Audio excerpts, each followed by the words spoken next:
Hello বন্ধুরা, কেমন আছেন সবাই? সিম্পলি আভান্তিকার নতুন একটি ভ্লগে আপনাদের স্বাগত জানাই।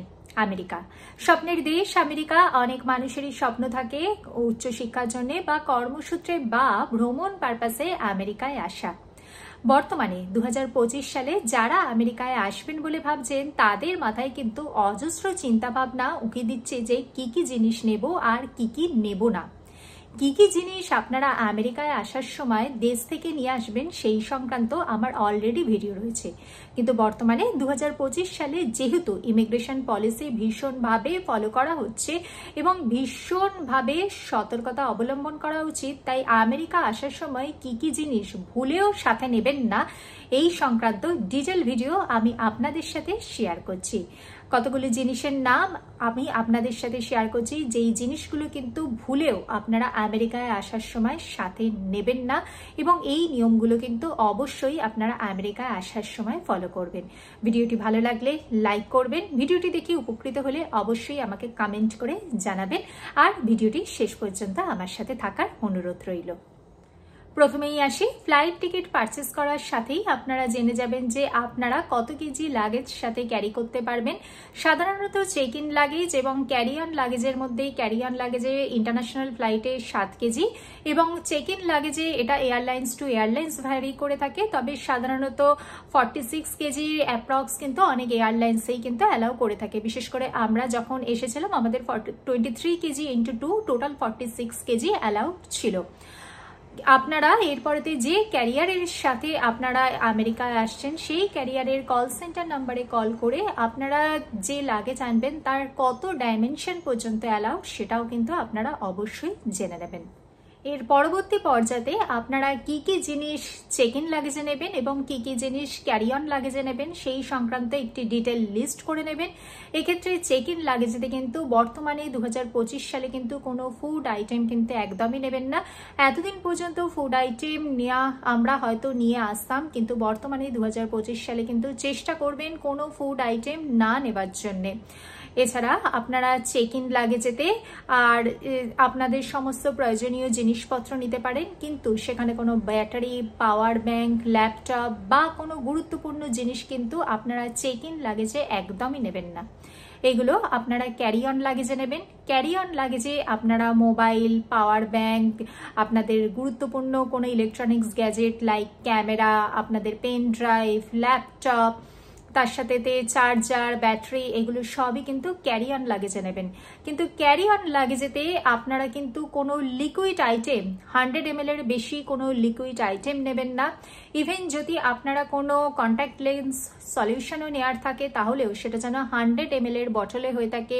ফেস ওয়াশ, শ্যাম্পু বা কোনো মেডিসিন, যা কিছু আপনারা লিকুইড যা কিছু নেবেন সমস্ত কিছুই কিন্তু 100 ml এর বটলেই যেন হয়ে থাকে। চেষ্টা করবেন 100 ml এর সিল্ড বটলে নেওয়ার জন্য।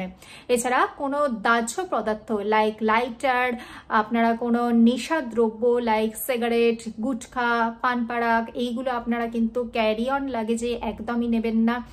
আর আপনারা কিন্তু লাইটার, দেশলাই এগুলোও কিন্তু ক্যারি অন লাগেজে একদমই নেবেন না। বিশেষ করে 2025 সালে এই বিষয়গুলির ওপরেতে কিন্তু ভীষণভাবেই জোর দেওয়া হচ্ছে।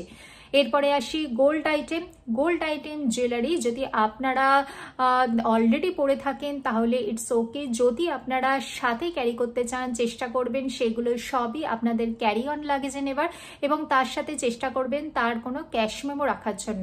সাধারণত গোল্ড জুয়েলারি নিয়ে আসার প্রয়োজন পড়ে না, বিশেষত ইউএসএতে যদি আপনারা ফার্স্ট টাইম এসে থাকেন চেষ্টা করবেন গোল্ড জুয়েলারি অ্যাভয়েড করার জন্যে। পরবর্তীকালে যদি আপনারা গোল্ড জুয়েলারি ক্যারি করতেই চান তাহলে চেষ্টা করবেন সেগুলো আপনারা পরে আসার জন্য অথবা ক্যারি অন লাগেজে উইথ ক্যাশ মেমো নেওয়ার জন্য। লিকুইড মানি চেষ্টা করবেন যতটা সম্ভব কম পরিমাণে নেওয়ার জন্য, কারণ বর্তমানেতে ডিজিটাল মানির বিশেষভাবে ব্যবহার চলছে, সেক্ষেত্রে লিকুইড মানির সাথে বেশি ক্যারি করার প্রয়োজন হয় না এবং আপনাদের যা গুরুত্বপূর্ণ ডকুমেন্টস সেইগুলো কিন্তু সবই আপনারা ক্যারি অন লাগেজে অবশ্যই নেবেন। এরপরেতে আসি, অনেকেই আমরা যারা আমেরিকায় থেকে থাকি বঙ্গদেশের মানুষজন, তাদের যখন বাড়ি থেকে কোনো বয়স্ক কোনো মানুষজন বিশেষত বাবা মা যখন আসেন তখন আমরা অনেক সময় তাদের জন্য হুইলচেয়ার ফ্যাসিলিটি নিয়ে থাকি। সেক্ষেত্রে কিন্তু ডক্টরের প্রেসক্রিপশন কিন্তু 2025 সালে বাধ্যতামূলক। ডক্টরসের প্রেসক্রিপশন কিন্তু অবশ্যই সাথে ক্যারি করবে। নেক্সট আসছি টিএসএ লক।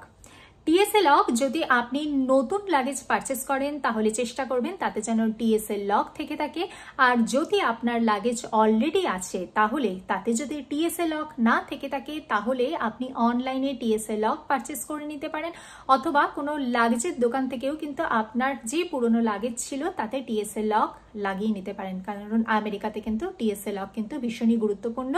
আপনার যদি লাগেজেতে লক থেকে থাকে তাহলে চেষ্টা করুন সেটাকে টিএসএ লকে কনভার্ট করে নেওয়ার জন্য।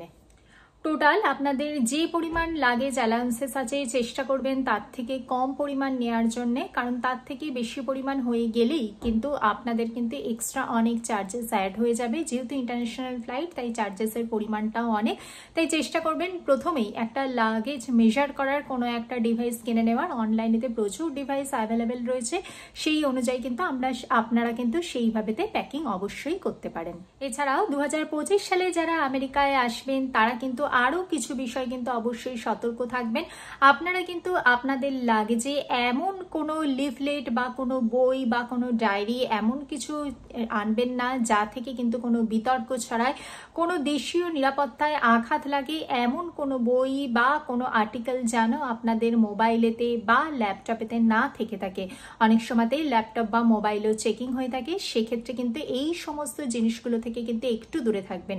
সোশ্যাল মিডিয়াতে যদি কোনো পোস্ট করতে হয় অবশ্যই ভাবনা চিন্তা করে পোস্ট করবেন, বা কোনো গ্রুপে জয়েন করার আগে সেই গ্রুপ সম্পর্কে ডিটেলে দেখাশোনার পর তারপরেই কিন্তু সেই গ্রুপে জয়েন করবেন। দেশীয় নিরাপত্তায় আঘাত লাগে বা যেমন কোনো মন্তব্য করবেন না যা থেকে পরবর্তীকালে বিতর্কের অবকাশ আসতে পারে।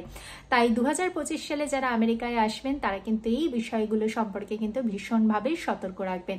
আপনার পাসপোর্ট বা আপনার সমস্ত ডকুমেন্টস যেন একদম নিট অ্যান্ড ক্লিন থেকে থাকে, সেখানেতে কিন্তু সেইগুলো কিন্তু সবই আপনার ক্যারি অন লাগেজে রাখবেন, এবং তার কিন্তু অবশ্যই তার একটা সফট কপি আপনার মোবাইলেতে রেখে দেবেন, যেটা পরবর্তীকালে হয়তো আপনার অনেক কাজে লাগতে পারে। আমেরিকায় আসার সময় আর কোন কোন জিনিসগুলো আপনার দেশ থেকে আনার দরকার নেই সেইগুলো হলো ওয়েস্টার্ন গার্মেন্টস, তার সাথে হলো স্পোর্টস শু। এইগুলো কিন্তু আমেরিকাতে কিন্তু অজস্র পরিমাণে পাওয়া যায়। এখানেতে কিন্তু প্রচুর স্টোর রয়েছে, ব্র্যান্ডেড স্টোর রয়েছে, সেখান থেকে কিন্তু আপনারা পারচেস করে নিতে পারেন। আর হচ্ছে জ্যাকেট, আমেরিকাতে যে পরিমাণ ঠান্ডা পড়ে সেই ঠান্ডা আটকানোর মতো জ্যাকেট কিন্তু আপনারা আমেরিকাতেই কিন্তু সস্তায় পেয়ে যাবেন। এই সমস্ত জিনিসগুলো কিন্তু আপনারা আমেরিকাতে এসেই নিতে পারেন, তার জন্য কিন্তু দেশ থেকে আনার দরকার নেই। আমেরিকাতে আসার পর আপনাদের যদি ল্যাপটপ বা মোবাইল বা কোনো ডিজিটাল গ্যাজেট কিছু পারচেস করার হয়ে থাকে তাহলে সেটা আপনারা আমেরিকাতে আসার পরেই কিনবেন, কারণ সেইগুলো দেশ থেকে অযথা বয়ে আনার কোনো দরকার নেই। আমেরিকাতে কিন্তু অনেক সস্তাতে কিন্তু অনেক ভালো কোয়ালিটির জিনিস কিন্তু আপনারা আমেরিকায় আসার পরে কিন্তু কিনতে পারবেন।